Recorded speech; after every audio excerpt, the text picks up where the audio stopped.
या चॅनलवर हिंदू धर्मातील काही चुकीच्या चालीरीतींबाबत परखड मते मांडण्यात येणार आहेत.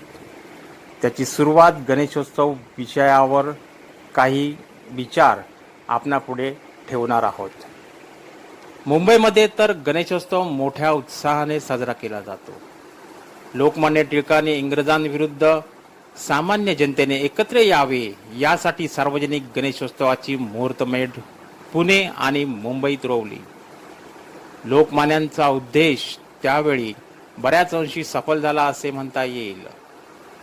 परंतु 1947 साली इंग्रज भारत सोडून गेल्यावर हळूहळू याच गणेशोत्सवाचे स्वरूप व्यावसायिक बनत चालले आहे असे आम्हाला वाटते.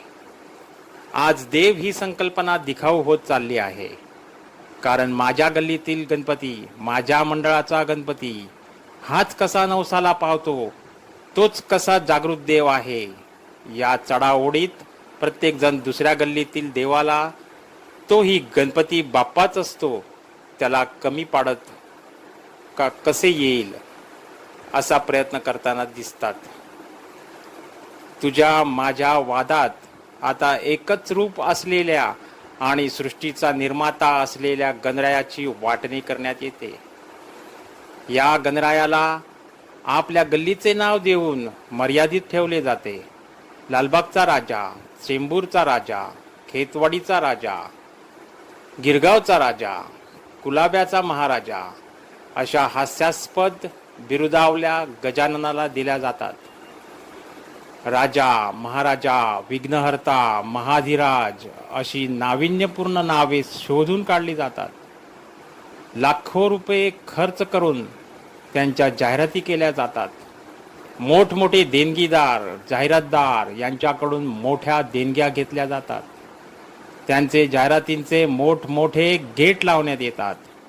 सजावट, मंडप यासाठी लाखो रुपये खर्च केले जातात.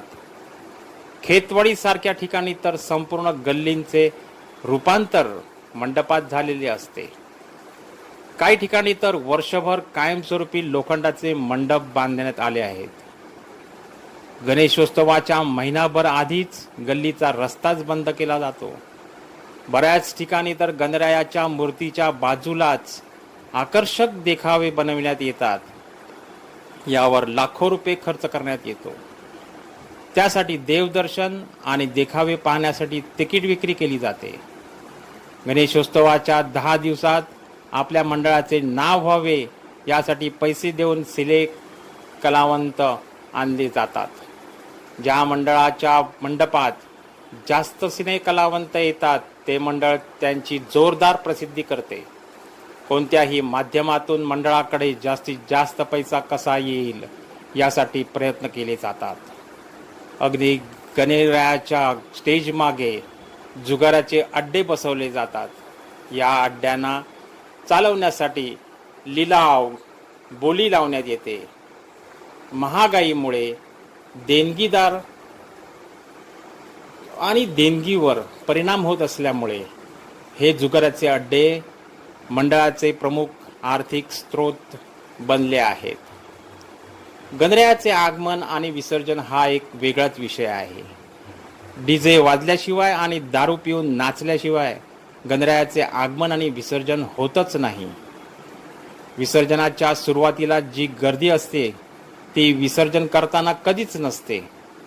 500-700 भाविकांची नाचताना असलेली गर्दी विसर्जनाच्या अखेर 10-15 मंडळाच्या पदाधिकाऱ्यांपर्यंत पोहोचते. मग हे कार्यकर्ते गणरायाचे विसर्जन अर्धवटच करतात. गणरायाच्या मूर्तींच्या उंचीच्या स्पर्धेत गरुडावर, नागावर, उंदीरावर उंच उंच मूर्त्या करायच्या. त्या गणरायाच्या मूर्त्या विसर्जनाच्या दिवशी मात्र समुद्रकिनारीच नको त्या स्थितीत पाहावयास मिळतात. मित्रांनो, आज लोकमान्य असते तर त्यांनी हा सार्वजनिक गणेशोत्सव बंदच केला असता. आपले या विषयावर, या विचारावर काही मत असेल तर नक्कीच कॉमेंट्समध्ये कळवा. धन्यवाद.